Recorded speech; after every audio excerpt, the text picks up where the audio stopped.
Okay, maybe I'll start now. And you've noticed in these morning talks, I try and just focus on your practice of meditation with very little theory, but a lot of practical advice. And advice which can relate to your experiences of trying to meditate. And you know that the best way of meditating is just to have this natural way of stilling the mind, of letting go of all the controlling and all the doing, and just watching the mind become still. However, for some people that's very difficult for them to do, to let go. And that is by far the best way, is just to put the cup down and just watch your mind become still. And it's a wonderful way to meditate too. And I say that because it's a wonder that you actually do nothing at all and you sit there and watch, and the sloth and torpor disappears, the restlessness settles, and you see the present moment and silence, and it's so easy, and the breath comes up and then it gets very still, disappears, and these beautiful lights come up, and you just don't do anything, you just sit there. And that's the best way to meditate. It's inspiring, it's encouraging, and it teaches you so much about the nature of suffering, that you are suffering. You are the one who causes all this suffering, because you always get involved and try and make things happen. And if you really do let go and do absolutely nothing, how easy it is to be still, to be free, and to have incredible joy. You're actually discovering one of the greatest insights of life. The path to happiness comes when you just let go. Or, as it was said in the Visuddhimagga, this is the meditation manual of Theravada Buddhism. The path is, the path is, but no traveller on it is seen. Nibbana is, but not the person who enters it. And that's a very wonderful saying. Some people think it must come from Zen, from some Zen teacher, but that comes from a Theravada monk. The path is, but no traveller on it is seen. That means that if you're travelling the path, if you're driving and controlling the vehicle, if there's a traveller there, there's no path anymore, it doesn't work. But when you disappear, when there's no traveller, when you're not doing anything, then the path becomes a wide superhighway. You can't miss it. And so a lot of the times we learn how to disappear. And if we disappear and stop controlling things, then meditation just happens. The path is, but no traveller on it is seen. But it's so hard for you to disappear. Because whatever you look at, whatever you hear, you tend to get involved in, and you start sort of existing again. So there are other little techniques and tricks just to get you closer to this letting go, and especially with meditation. So a lot of you have complained and said, well, when I'm doing present moment awareness, I've got nothing to watch, and then my mind wanders off all over the place, or silence is even worse. I'm absolutely quiet and I don't know what to do. And sometimes I try and watch the breath and other things come in. And I'm not supposed to control the breath. But then if I don't control the breath, it doesn't stay and something else comes in. So there's some help I can give you, which is playing around with your value system. Because what you will find in meditation is what you value most of all is what the mind sticks to. So when you start meditating, if you value sleepiness more than being awake, then your mind will go off into sloth and torpor. But if you really appreciate being awake, then you won't get dull. And what do I mean by appreciating being awake? It means finding value, finding fun, finding enjoyment in it. I don't know what time you go to bed usually, but last night those people over the road were out there till, 12:15 when they turned off their music, and they were probably up there 12:30, 1 o'clock, and I'm sure they never felt sleepy. Why was it? Because they valued, enjoyed what they were doing. And I remember as a monk, I was a young monk, when it got to about 10 o'clock I was always sleepy.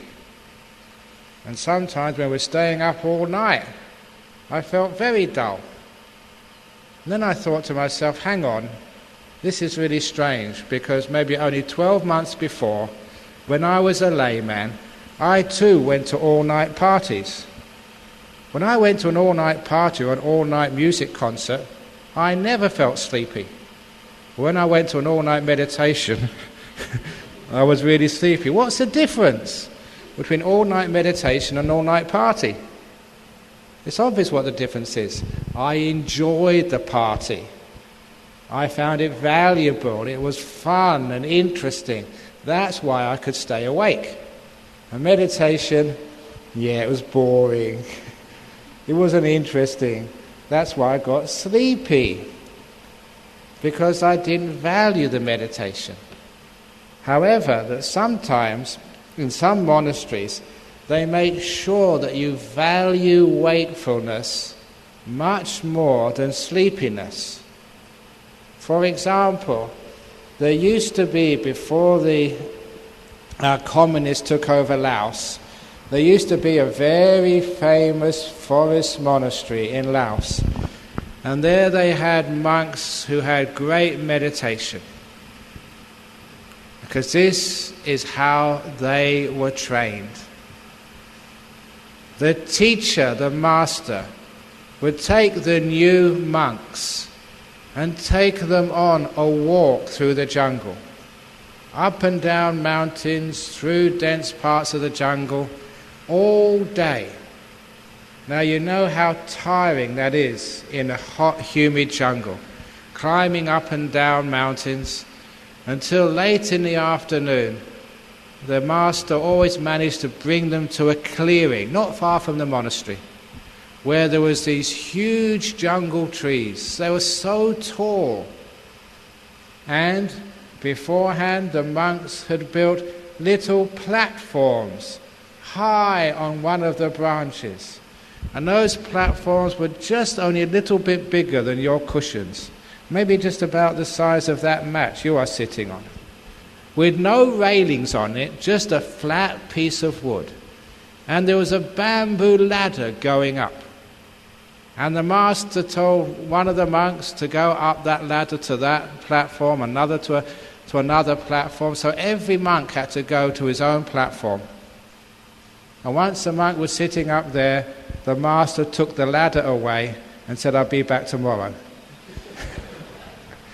And there they were, tired, no wash, no water, up there high in the top of the trees in a small platform, and just if they fell off, it was certain death. If they survived and just broke a few legs, then the tigers would eat them.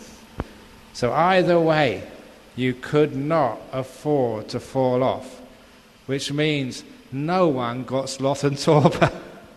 No matter how tired you were, you had to stay awake. And so many of those monks got really good meditation. At least the ones who survived said that. The ones who fell off we don't know about because they couldn't tell. But if you really have to, you can. And that's one of the meanings of the talk I'm giving this morning. If you really have to, it's amazing that you can. When you don't have to, well, it doesn't matter. There's always this afternoon. There's always tomorrow. Ajahn Brahm comes to Penang every year, so I can wait till next year. It's not really matter. So when it's not really important, you really don't put that value into being awake. But if you have something like a cancer and you know you're going to die, the doctors said the prognosis is not very good, so you think, oh my goodness, I better learn how to meditate, because this for me is life and death. And I'm telling each one of you, has got a terminal disease. It's called life. You're all going to die. You're going to die. You're going to die. And it can happen any time. Sometimes I remember my maths and do some statistics. You look at the number of people in the room. I don't know how many people here, maybe about 60, 70 people. That means by this time next year, just working on averages, 2 of you will be dead. By this time next year, 2 will not make it. Which 2 is it? And don't just look at the old people. It could be you as well. That's true. I mean, people die every year. So by this time next year, 2 of you won't be here. Which one is there? And I'm not going to look at anybody because otherwise people, Ajahn Brahm looked at me. Oh my goodness. What we mean there is, if you really value wakefulness, if it's important for you, it's so easy to keep awake. So instead of trying to fight sleepiness, instead we value wakefulness. And there's a lot of difference there. Fighting sleepiness makes us tense. Valuing wakefulness means we're bright without having that tension and tightness in our mind. So if you are really sleepy, and you've been sleeping enough already, just start thinking to yourself, look, I'm wasting so much time that, I can sleep as long as I like when I'm in my coffin. But now I'm a human being, I've got this precious human existence. We're on a retreat. You've got a good teacher, you've got great facilities. How often does it come you have the opportunity to learn very good meditation in such a good situation?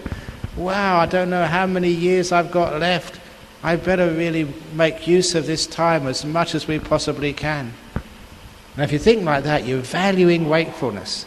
And it's the same when you start doing the other parts of meditation, like being in the present moment.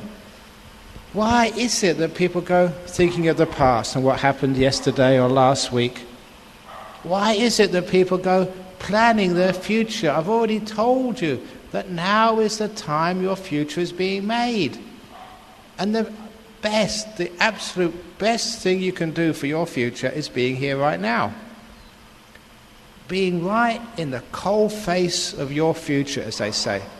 The place where your future is being made, constructed, right in this very moment.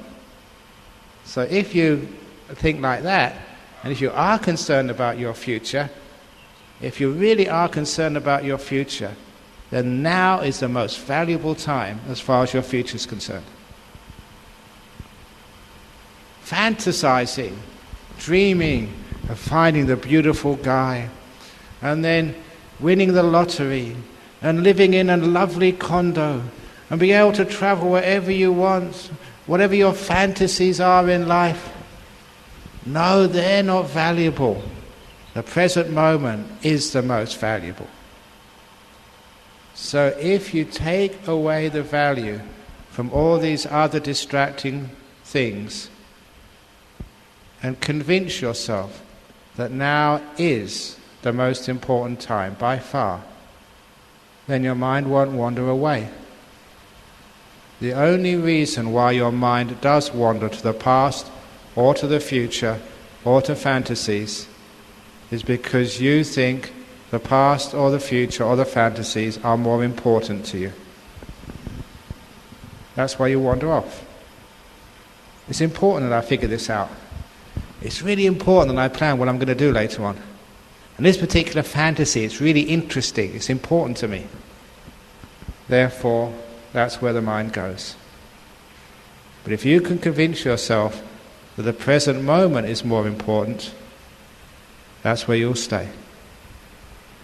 So, instead of using willpower to keep the mind in the moment, we use wisdom power.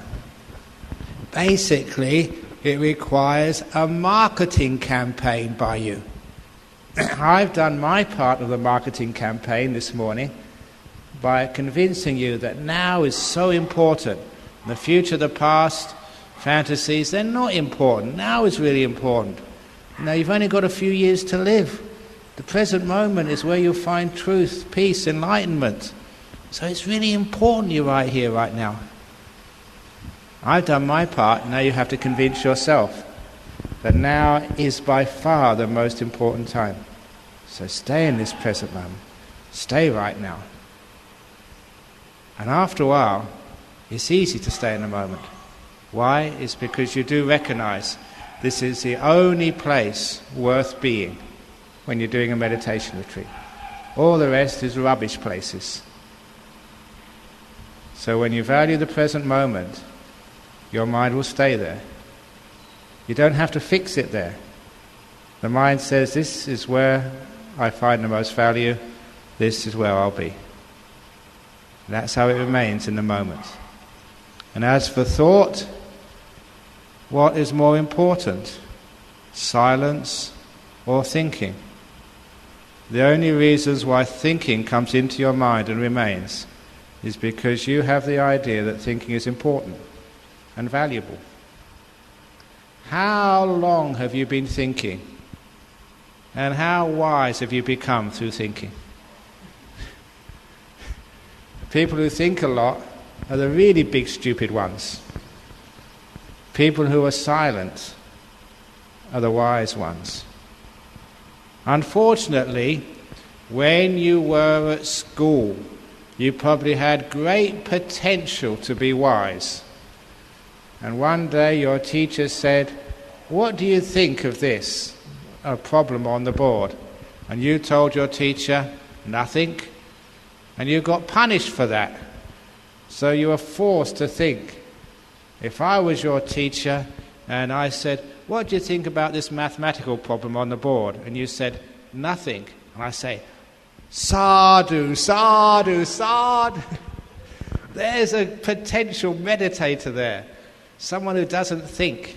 But unfortunately, that was probably beaten or shouted out of you when you were at school. Oh, what those teachers did was terrible to you. But at school you are taught how to think. And you value thinking. And you use that thinking in your career. It works to a certain extent. If you could also value silence and know the right time for silence, your career would improve by leaps and bounds. So would your family life. And so would your health and your enlightenment. For those of you who have been married or are married, you know that when people aren't listening to you, it creates huge tension in a relationship. And why aren't they listening to you? Because they don't know how to be silent. You're talking to them and they are thinking. Sometimes that happens with me when I'm giving a talk. I'm giving a talk and other people are thinking. How can you listen when you're thinking inside? Fortunately, obviously from my previous lives, even when I was at school, especially at university, I could actually listen without thinking. So when the teacher said things, it actually all went into my brain and stuck there. So I used to have this really good memory. Sometimes when it came to the end of year examinations, this was especially at school, not only did I know the answer to the question, but I could remember the lesson when the teacher told me that. Now I haven't got a photographic memory. All I had was a very calm and quiet mind. Which means when the teacher was speaking, I was silent, I was empty. So there was nothing preventing all that information from getting in and being absorbed into the brain. But now I know if I'm thinking when somebody else is speaking, there's like a barrier there. All the information they're giving me stops at that barrier, my thinking mind. Now I know that for personal experience. And I also know that that's one of the reasons why relationships don't work. Because people just don't know how to listen to each other. They all know how to talk because you've been taught how to think. But few people know how to listen, because you need silence to be able to listen. So there are times when we value silence over everything else. Silence is golden, which means it is valuable. And the silence in meditation is more than gold, it's like sacred. It's to be respected. It's to be revered as you would revere a Buddha statue. So you should never desecrate silence when she comes into your mind. And that silence, when you get to know her, is so valuable, is so pure and so wonderful, that after a while we look at all this thinking and it's got such a low value that we're not interested in it anymore. When we meet silence, it has a high value.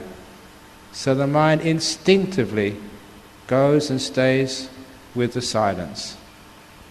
How the Buddha described it, and this is in one of the Buddha's texts.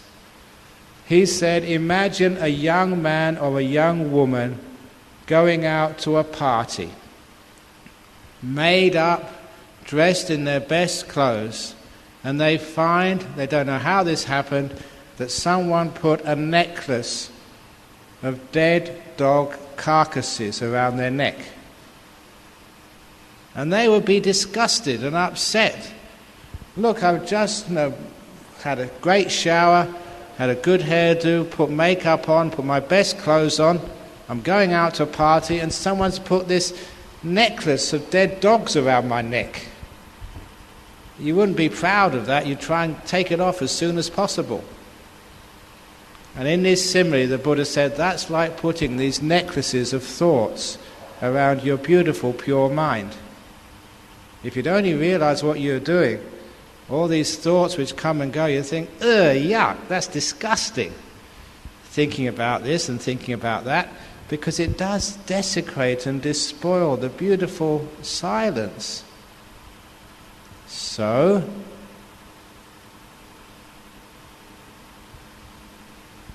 that was the silence.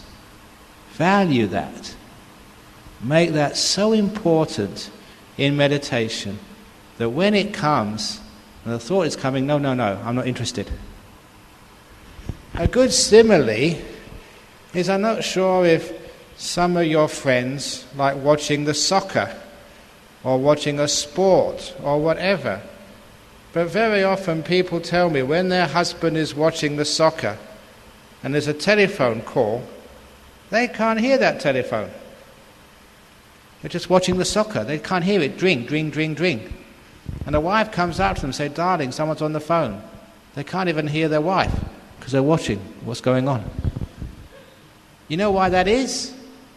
Because the soccer match on TV is more important than the sound of the telephone or the sound of their wife. That's why they literally don't hear it. Whatever is the most important is what fills up your mind. So the only reason why thoughts come into your mind is because you view them as important. You value them. You have the illusion that they're going to lead to some wisdom or some solution to your problems or business. And you should know by now they don't. So for the next few days of this retreat, do a marketing campaign on silence. Silence is valuable.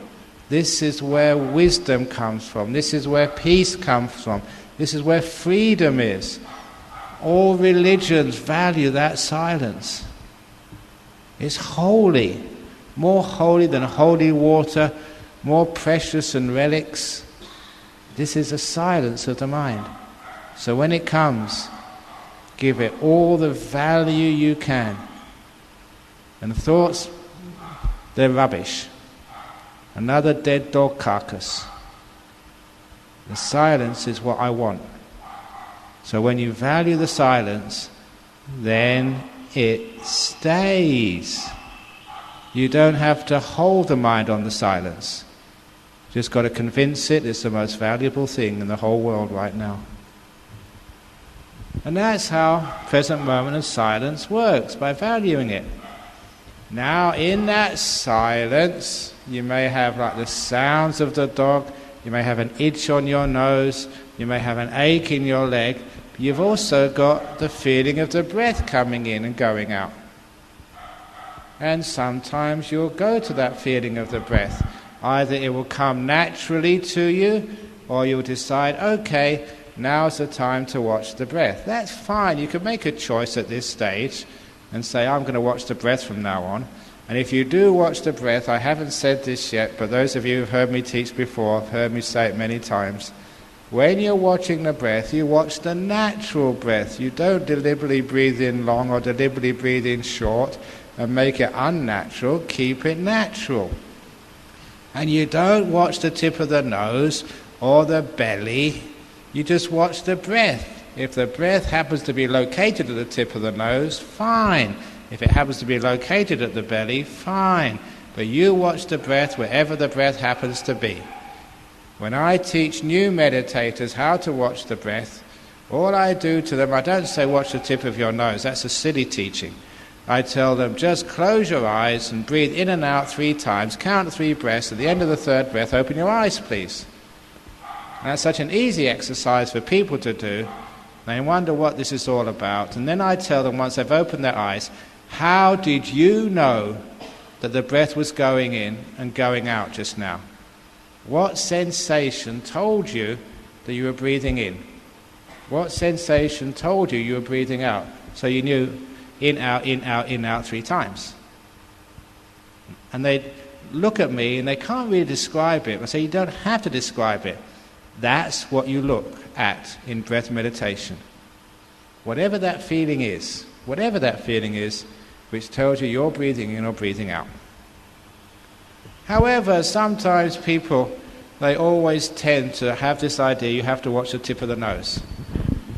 And if you watch the tip of the nose, and rather than watching the breath, you are likely to get what people in Malaysia call samadhi headache, which is where you get a tension across the top of your forehead. And the reason you get that tension, I always have to take my glasses off when I do this exercise. Now, most people meditate with their eyes closed. If when you're watching the tip of the nose, if I could peel your eyelids up, this is what you'd be doing. Because when you look at the tip of the nose with your mindfulness, it's natural, your eyes go down there as well. So when people are watching the breath, they don't realize, because their eyelids are closed, they're going cross-eyed. Now, if you can imagine doing that for 10 minutes, it'll give anybody a headache. And that actually is one of the physical reasons why people get samadhi headache. Because we're focusing on here, they're also looking at there with their eyes, and they're getting cross-eyed. So please, don't do that. So instead, you just feel the breath. Now, wherever you feel the breath, it could be anywhere, who cares? Because all the Buddha said, to know the breath going in, know the breath going out. Now, anyone could do that for 3 breaths. Even people never meditated before in their whole lives. Restless CEOs, little kids at school, they can all watch the breath for 3 breaths. So why can't you watch it for 3,000 breaths? Another reason why, because after a few breaths, you get bored. What is boredom anyway? It means you see no value in what you're doing. You feel it's just a breath, what's the point? There's no value there. Now those of you who are knowledgeable about Buddhism know that the breath was the vehicle which the Buddha himself used to become enlightened. You know it's the most popular form of meditation throughout the last 25 centuries, any place in the world. Breath meditation has led people into deep states of peace, bliss and enlightenment more than any other method of meditation. That's why it's valuable. If you really are keen to develop your meditation, if you really want to meditate, if you really want to have some peace and profound experiences in Buddhism, if you really want to practice this path and realize its fruits, this is the most amazing way, meditation on the breath. So when I see the breath coming up, this is almost like the Holy of Holies for me. This is the path of a Buddha. These are his footsteps, and I'm following in them.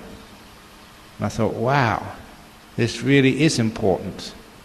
This is precious. This is valuable.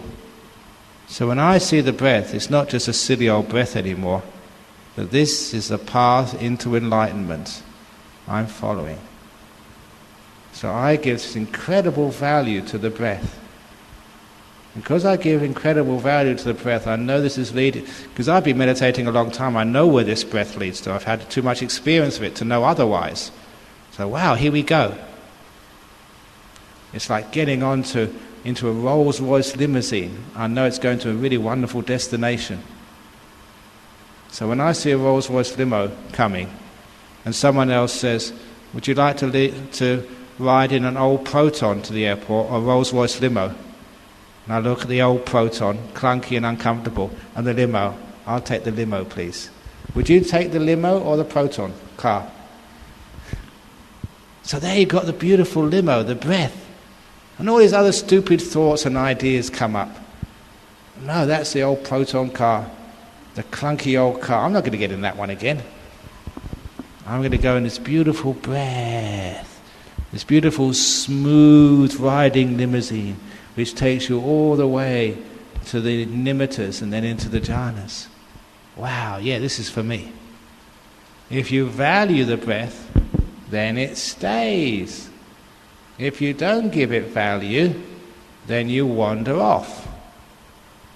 So, when you're watching the breath, make it important.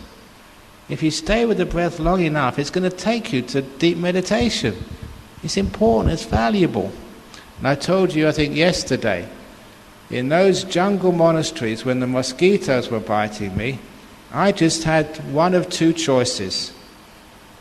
Now, those two choices were to watch the breath and be free of the mosquito bites, or just to be aware of the mosquito bites.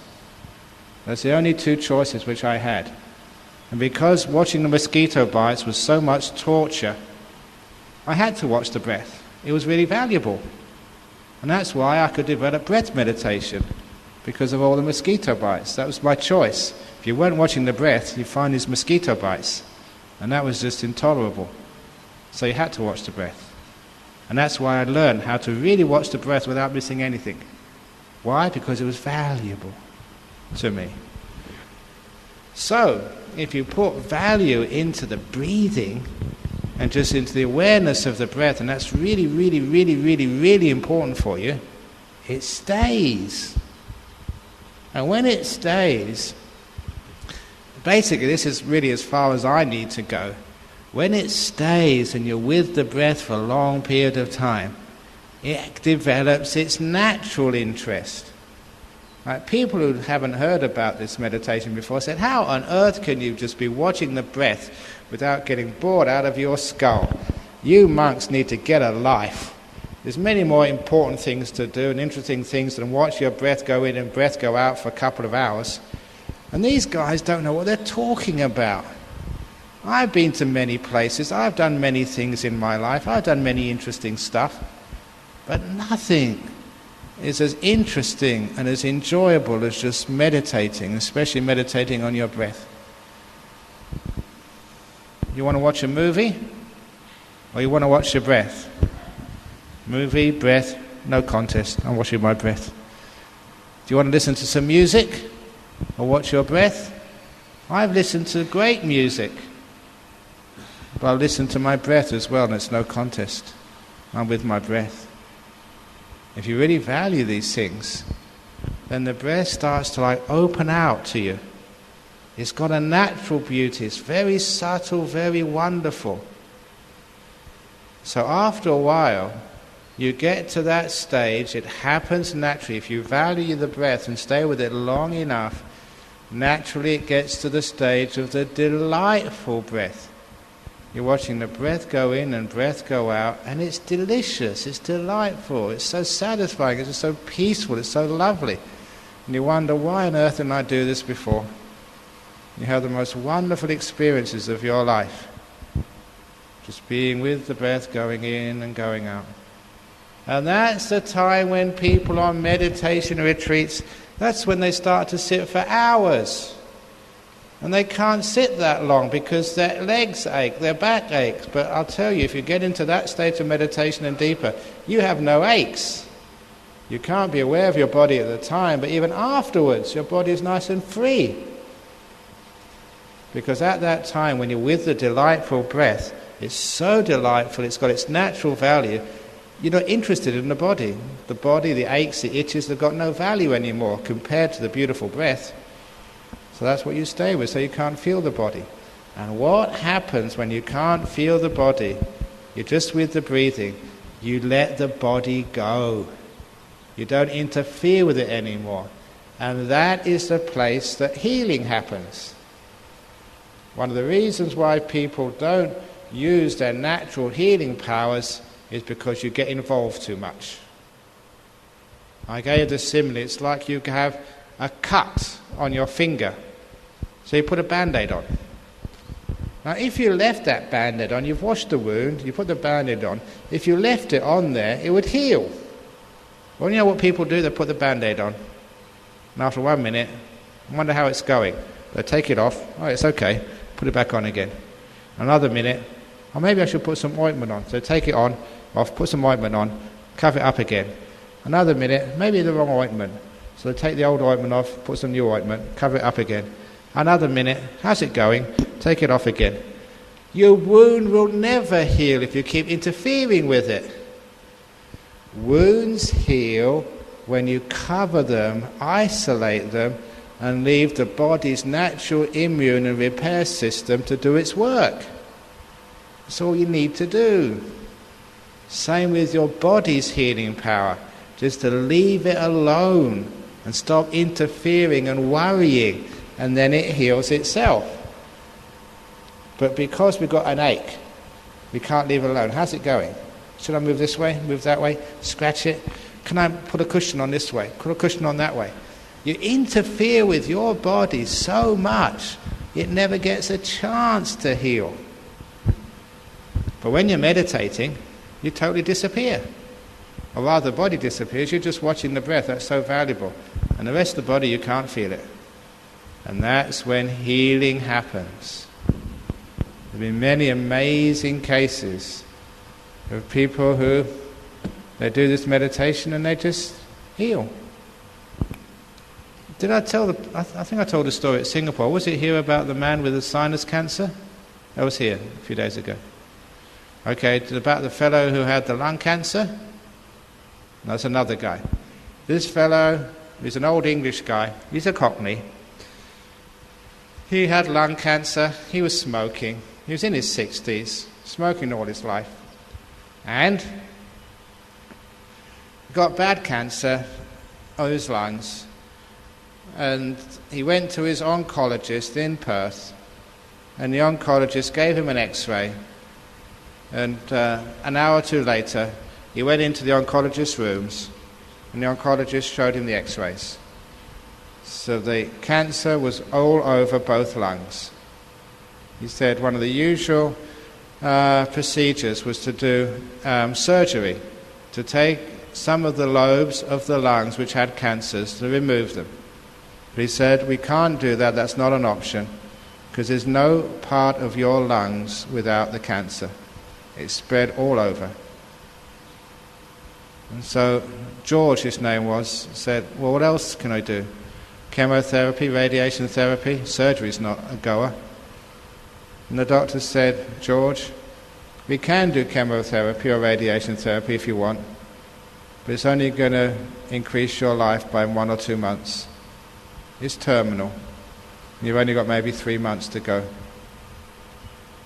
So of course, that's always a shock for everybody, when you realise you haven't got that long to go, and there's nothing much you can do about it. So what George said, I'll come back next week, I'll go home and talk it over with my wife and family, whether it's really worthwhile trying more radiation therapy or chemotherapy. So he went back home, talked it over with his wife, and they came to an agreement. They just let nature take its course. Now, what's the point of going through unpleasant radiation therapy or chemotherapy when it'll probably only increase your life by a couple of months? It's just not worth it. So he went there for his appointment, willing to tell the doctor, just leave it alone, let nature take its course, I'm just going to die. But the doctor insisted on doing another X-ray just to see how the disease had progressed in the 7 days. And so when he went into his oncologist's room the second time, the oncologist was looking at the new X-rays and shaking his head. And poor old George was even more afraid. He thought, oh my goodness, it's not 3 months, is it? It's less. Tell me, doctor, he said, be straight up with me. How many weeks have I got to live? I don't know if you heard that other joke about the man who went to the doctor and the doctor said, you've got terminal cancer. He said, how long have I got to live? And the doctor said, 9. And the man said, what do you mean 9? 9 months, 9 weeks, 9 days? And the doctor said, 8, 7, 6, 5, 4, 3. That's a joke. Anyway, back to this story, the real story. The doctor was shaking his head, and he said, look, George, I'm not shaking my head because it's got worse. I'm shaking my head because the bloody thing's gone away. Look at it, there's no cancer there.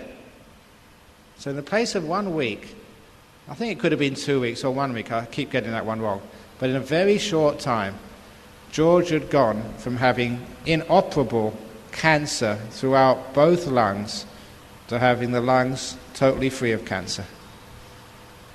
And so the doctor said, what the hell have you been doing, George? And George said, meditating. Well done, George, carry on.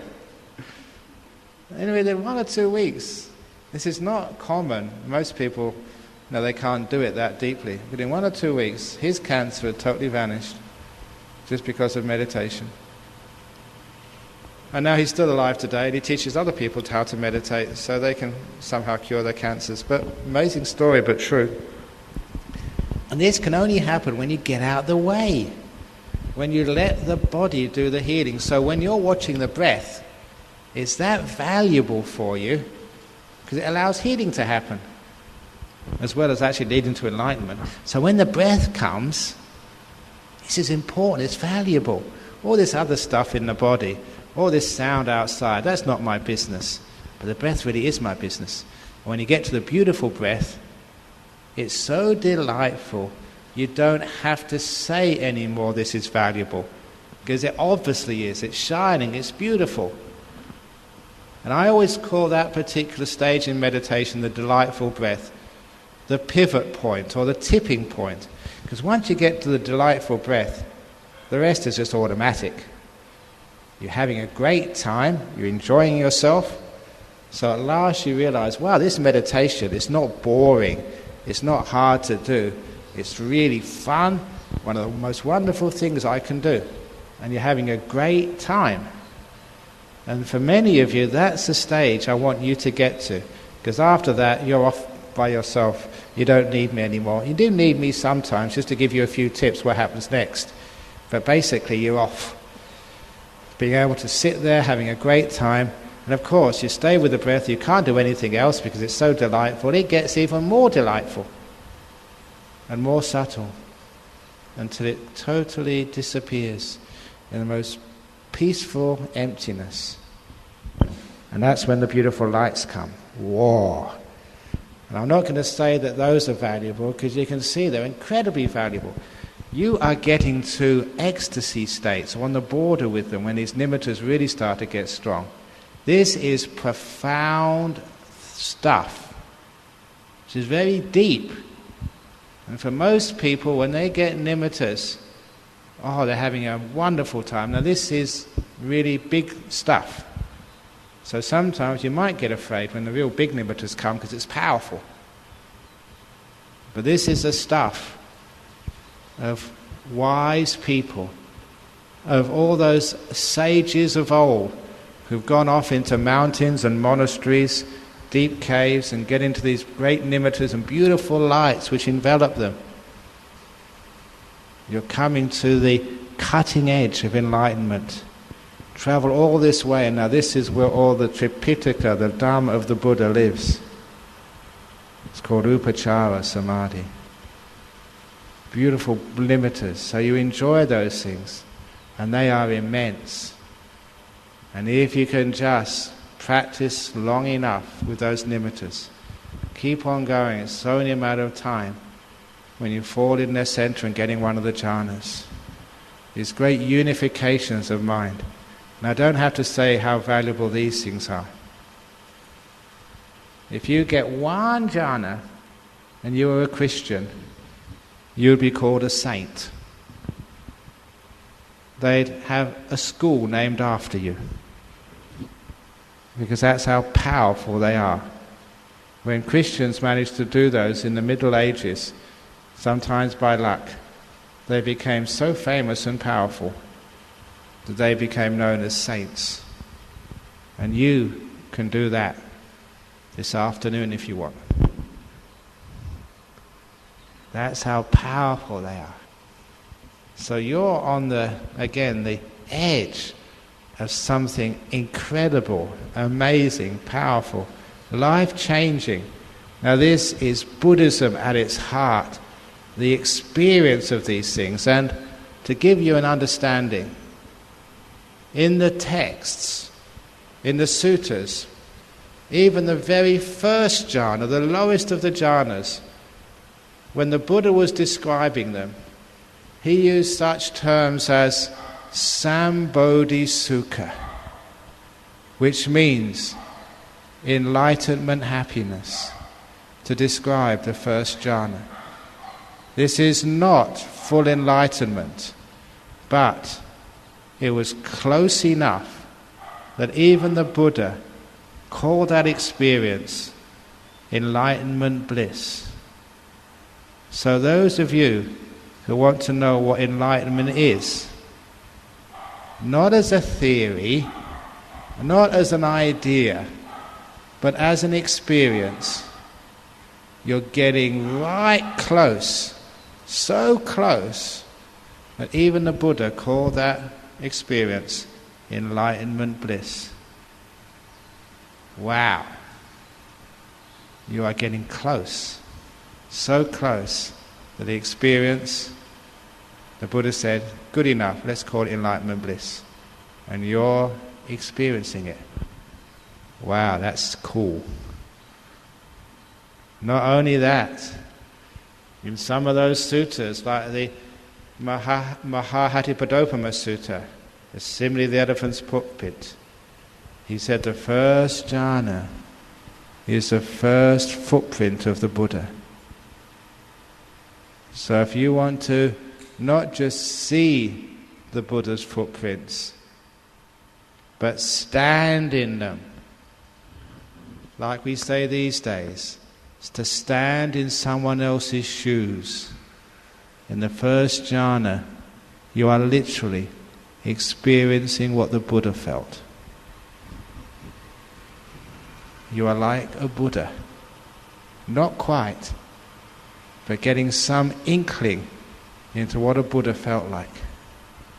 That's why these are huge, amazing, life-changing things. And that's just a little bit ahead of you, but certainly nowhere near out of your reach. You can get there. Now the reason I said this, I've just done a marketing campaign. Say, wow, yeah, I want this. So, value your breath. It's going to lead you there. Value it so much. Yeah, this is what I want. This is what I have to do. Keep with my breathing. All these other thoughts, well, I'm going to get enlightened. It's very close. I'm not concerned with these other thoughts. I've only got 3 or 4 days to go. Come on, go watch the breath.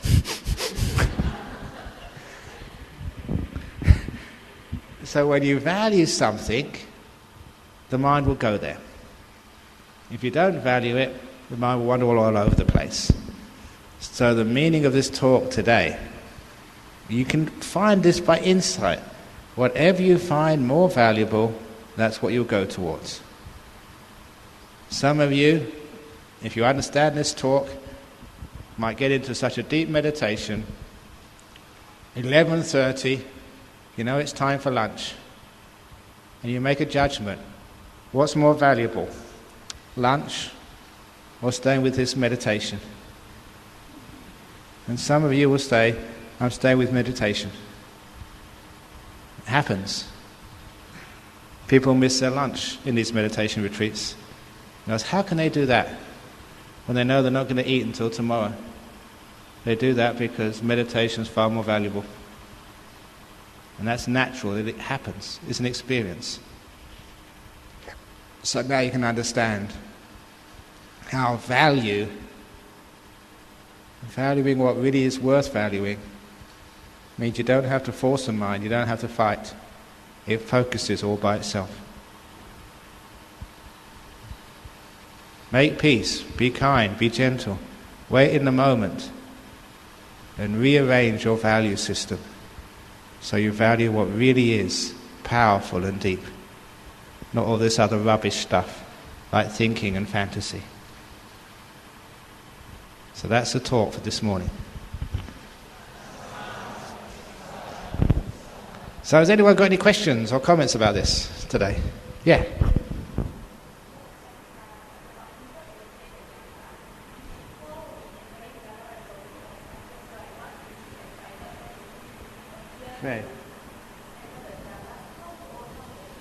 Okay, this is a good question. It is the two main obstacles before you go into deep meditation are excitement and fear. But this is natural. And so don't think bad of yourself if you come across excitement or fear. It's actually a good sign. It means you're getting close. So what excitement is this really is big. And you know it's big, it's powerful, it's amazing. And it's just coming to you. Of course you get excited. Wow, at last, all these years, and this is what people have talked about. Woo! But of course, when you do that the first time, the whole thing disappears. You spoil everything. But I don't think really that you can get into these stages without going through a few times of destroying the meditation by excitement. It's just too natural. I can't see anybody being that wise and skillful. They don't get excited a few times before it happens. It's just too big. So what actually happens after a while, you've blown it a couple of times, the next time, you're prepared. Okay, here it comes. Excited last time and I blew it. Come on, calm down, be still, it's okay. And then you have enough composure to actually just to not be excited, and then you can go deeper and go into it. You just need to go past a certain point, and then it's past the point of no return. Any excitement or anything after that, it's just too late, you were going in, and that's it. And the same with fear as well. One extra thing which will help with fear is your understanding of Dhamma. Because that understanding, you've learnt a lot, you've heard a lot, and you heard from monks like me, hopefully you can trust. I don't lie to you, I don't deceive you. These are wonderful states, no danger whatsoever, have huge benefits, health benefits, happiness benefits, but most of all wisdom benefits, the huge insights which come up from these states. So when you hear from monks like me, there's nothing to fear. Nothing to fear. After a while I brainwash you. Nothing to fear, so Ajahn Brahm says it's okay, off you go in. And the other thing is to realize that what you're afraid of, the reason why fear comes up, ego, because you're going to lose something. All fear is a sign of an attachment being challenged, something which is very precious to you being taken away. and you don't own it anyway. It's just something you've had for a long period of time. It's the same fear which a prisoner has who's been in jail for 20 or 30 years, and now is the day of his release. He feels afraid because he's going outside of an area which he's got used to, which is known. His life, he's going to a new life, a new experience outside jail. He doesn't know whether he can cope with it. That's the same as the fear which we have as we're about to get out of jail and go into jhana. We're not used to it, we're afraid. Can we handle it? And of course, the prisoner can handle freedom. It's tough the first minute or two when he walks out beyond those prison gates, which he's known for 20, 30, 40 years. How old are you? Say you're, 30, 40, 20? How old are you? Yeah, you. 25. So you've been in prison for 25 years. And now's the day of your freedom. Are you ready to walk out of jail? No, because I'm used to this. That's what it's like getting into jhana. That's where the fear comes from. So with teaching yourself, it's okay. Other people have done this, it's wonderful, it's great, and this is what you read about in the books, what many people aspire towards, and now the door of the jail cell is open. Wide open. Walk out. So that's where the fear gets overcome. A lot of times through Dhamma knowledge. And it's really worthwhile doing. And isn't this what would be amazing if you get into a jhana on this retreat? Wow, that would really change your life. People have one human birth and get a jhana. That's what the whole human birth is worthwhile. Now there's your opportunity. Don't blow it with fear. Don't wreck it through excitement. Shh. And go in. So I think my marketing campaign was very good today because you're all paying rapt attention. So now, one last question and I'll let you do it. Yeah?